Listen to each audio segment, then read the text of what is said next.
Welcome to another episode of the Brotherhood Remnant, hosted by Tim Yarbrough and myself, Rob Carr. This particular podcast will be a little bit different in that we are not going to be interviewing a specific personality, but instead we are going to discuss a paper that I discovered in the archives of my basement entitled, "How Can You Believe You're a Minister When the Church Keeps Telling You You're Not?"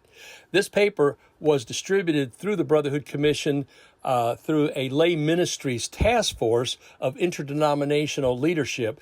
And this one was through the United Methodist Church Board of Global Ministers. Wow. What? Rob, what the heck are you doing? Oh, I'm sorry. I was distracted. I got some of my boxes out, and I've been trying to review some of the things I want to show you just a couple of things I found. This is fascinating. This is stuff from the Brotherhood Commission. Have you ever seen anything like this? No. What is that? This is a piranha, dead piranha. Okay, thankfully. And, missionaries always carried these things are snake skins. They always did that. So anyway, I have found that. And then I also wanted to show you this. I found this. This is a note from Jack Childs that says, a key to the Brotherhood Commission's West Building, whose all the meetings were at. And there's the key to it right there. So there's a key taped to the paper? Right there. Well, how about that? So I got this. Now, while that's all exciting, okay, that's exciting. Yeah, I wanted to show exciting. You that is, but I want to show you. I found a piece of paper dated from the 1980s or early 1990s. The Brotherhood Commission was doing what was called interdenominational discussions with other lay groups. Okay. Yeah. And, because Methodists had their laymen, the other groups, Lutherans had theirs. And so we met, and I remember Douglas Beggs being there, and I was there, but I can't remember who else might have been there besides me and Douglas. I'm sure there were others. Yeah. Besides the interdenominational leadership.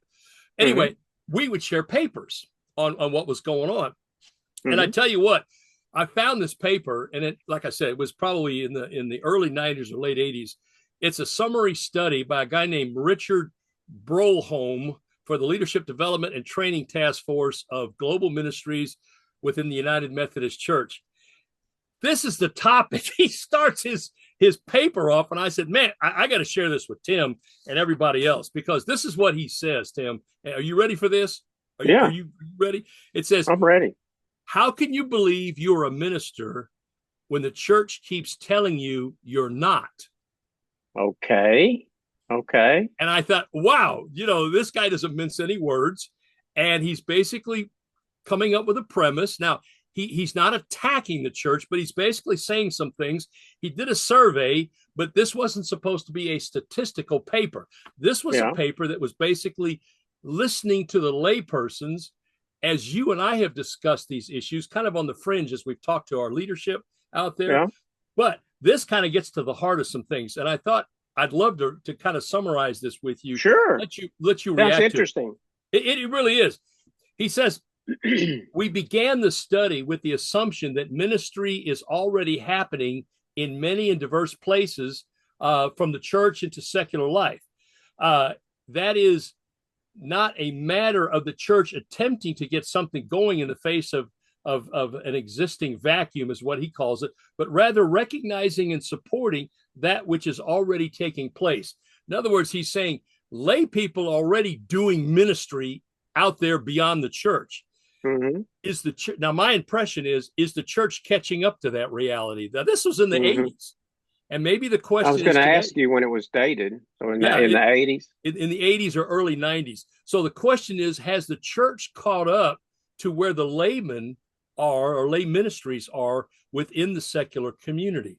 Interesting thoughts here. And there may be more questions and answers, but this is important because he says we also assume that the church, through its local congregations, while giving positive lip service to the importance of ministries in the world, but operationally, it pays little attention to its implications and the needs of laypersons who struggle within their communities to be in ministry.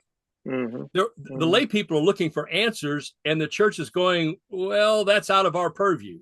That's beyond our ability to help, because our job is to help you be a good churchman and to be helpful within the church and to do the things we need you to do. Now, again, he's not knocking this as far as, placing a label on the church. But the issue is, when you get outside the confines of a building or a group, what's going on? Is the church able to help? And now that we have less lay ministry strategies going on, boy, this paper becomes even more poignant, because if they were doing this with all the lay organizations existing, I wonder what's going on now. A couple more things here that I wanted to share with you.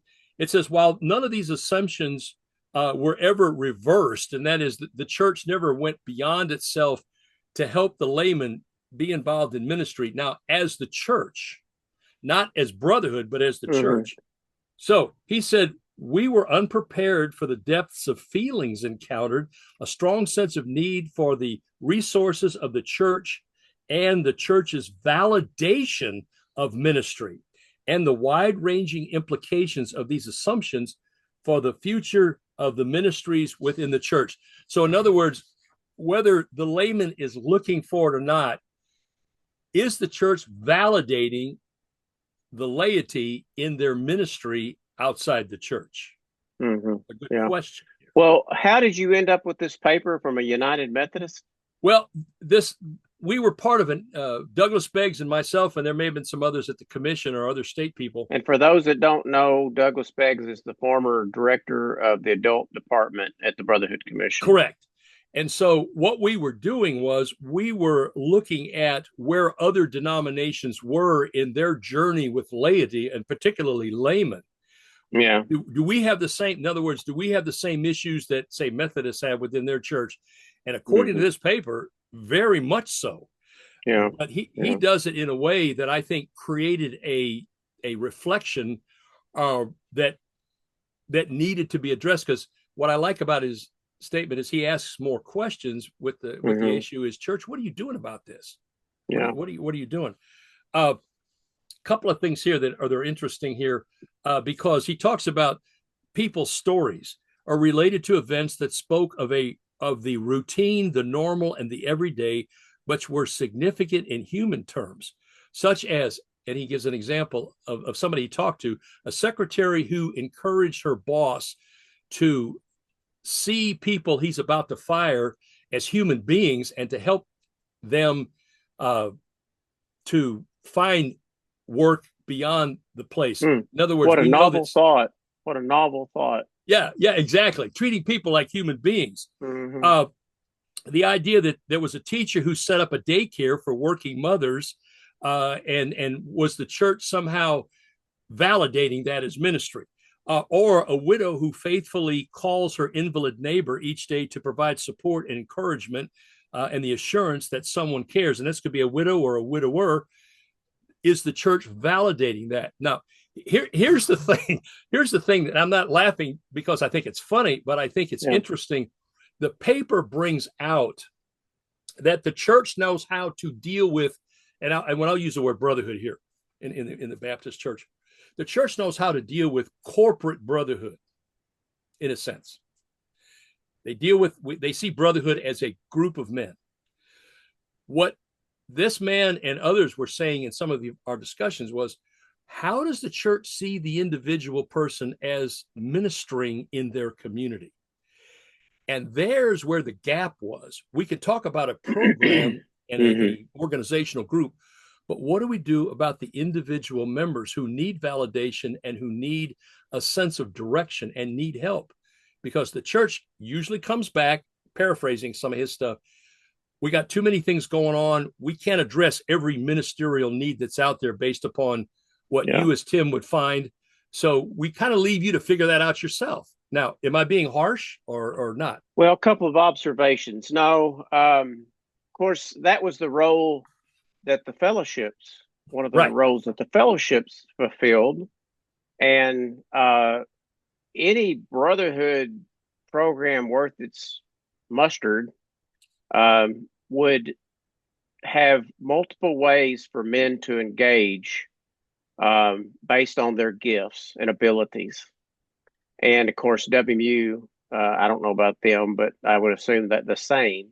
Yeah. And so therefore, those programmatic approaches of organizations allowed for that, allowed that avenue for laity that is missing today.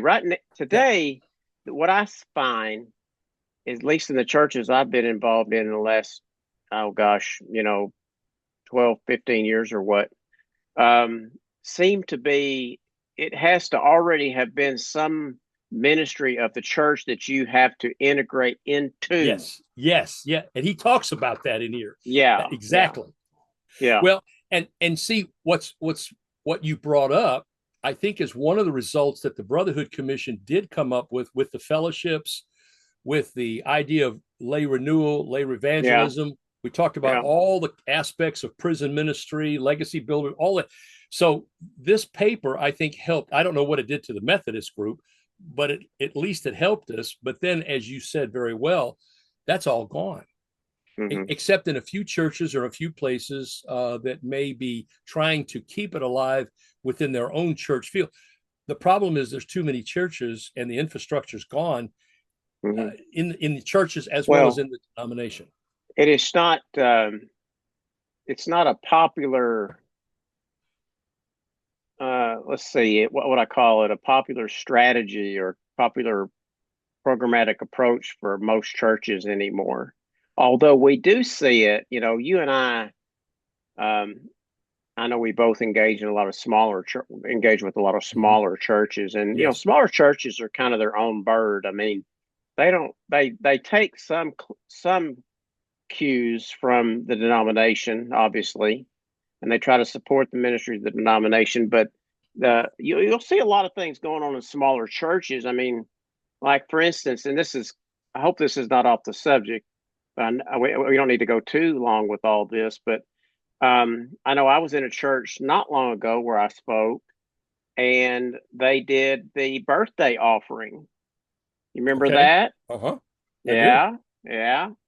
And I could name a number of other little things that used to be something in the 50s and 60s that was still alive and well in these little country churches. And you know what? That's not a bad thing, I don't think. I think the tradition is good. And something I'll say, and I'll give it back to you, and we'll wrap it up. But, there's a movement. I don't know if you have kind of been tracking on this, but, there's an Anglican movement going on. Okay. And a lot of Baptists, I understand, are finding the Anglican church very attractive because of the liturgy, the more the organized structure of worship, and all the different things that they do. And I think that's very interesting because some of our Southern Baptist churches have gotten away from that. So and I think that's where you and I obviously grew up in very traditional churches. I think I enjoy more contemporary churches from time to time, but at the same time, I still like my Baptist hymnal. Oh, I do too. And we do a type of liturgy at our church. We don't call it that, but Yeah. Well, and I think the paper, as well as the reflections on this, are saying the church is doing well with what it's got. What the lay people that he talked to felt like is that they had become invisible, that the church either couldn't see, didn't have time to see the ministries that they were doing, because we all know this, Tim, it's always either the pastor giving a thumbs up or sanctioning or the program sanctioning. Well, what about that?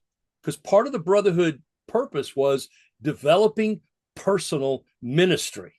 That's huge. And it then individualizes those ministries to where, yes, can they all come together? I mean, everybody who's fixing a ramp on a house can come together in a large group, and you can have a World Changers group that does that.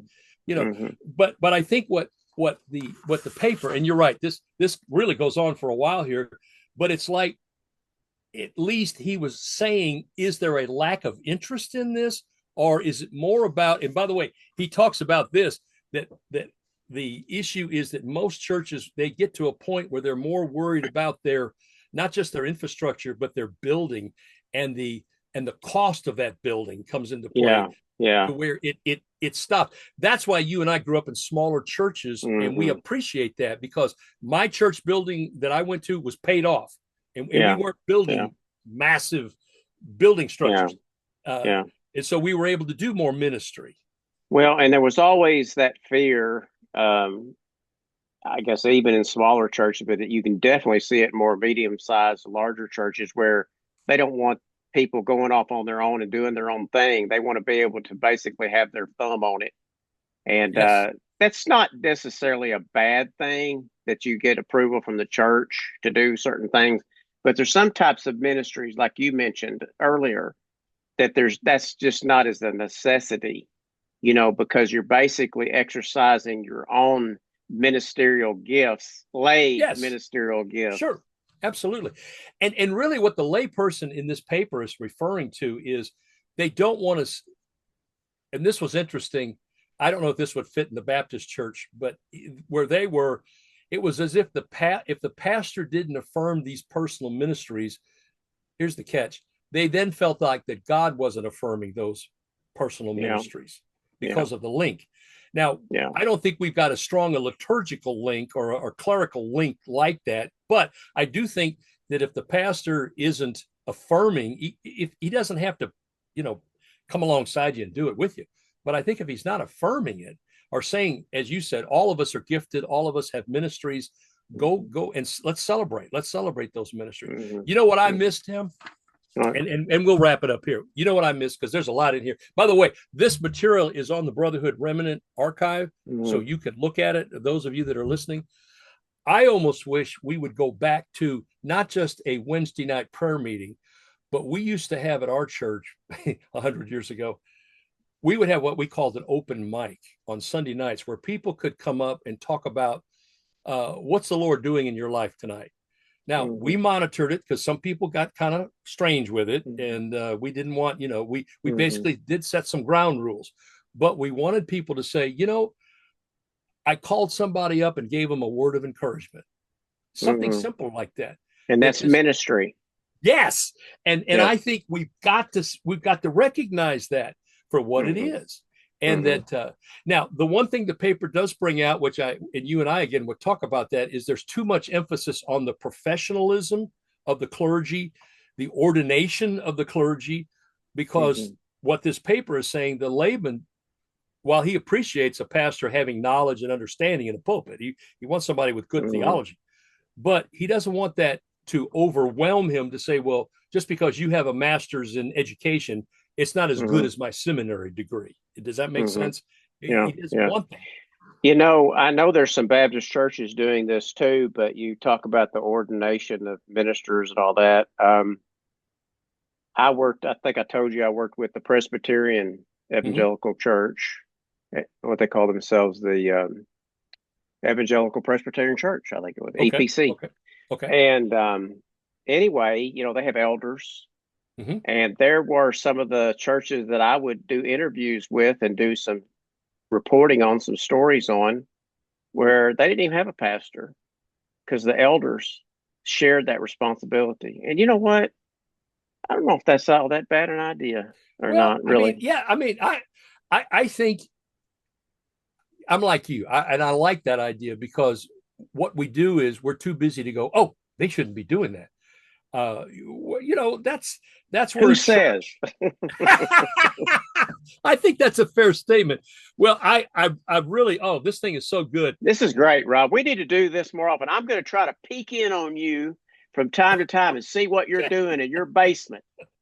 Well, I hope you do, because I'm finding more of these white papers, and Tim, when we can, and I know right now we're building this, but at some point y'all are going to see across the bottom line where he's going to put up all the good stuff about where you can access these archives, because you need to, folks, you need to read these papers, and they're not just for the Baptist family. This is wide open to anybody who comes and wants to see their laity come alive in missions and ministry.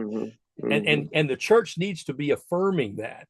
And we're also going to have some things on the doctrine of the laity out there. So we're going to keep finding stuff, Tim. We really are. It's going to be fun. It's going to be fun. You know what I'd like for you to do, and we'll close with this. Okay. I'd like for you to gather artifacts from Brotherhood that some people may have forgotten. I know you showed the old Brotherhood bell one time. You know, maybe you could gather some artifacts in your basement, and we'll just go around and you can show them to us on the screen. But then if you'll send me some pictures of them, I can superimpose them and people can get a better look at them. Well, Rob, thanks. Any Very final good. word? Do you want me to send you the piranha, or do you think you already got a picture of that? Yeah, that's okay. That's okay. Unless it has a Brotherhood logo It doesn't. on it, I guess we'll. Okay. And I have a sticker, but I'm not putting it on that piranha. No. Okay. No. All right, friend. Rob. Take care. Thank you, man. Okay. I'm back to work. Bye-bye.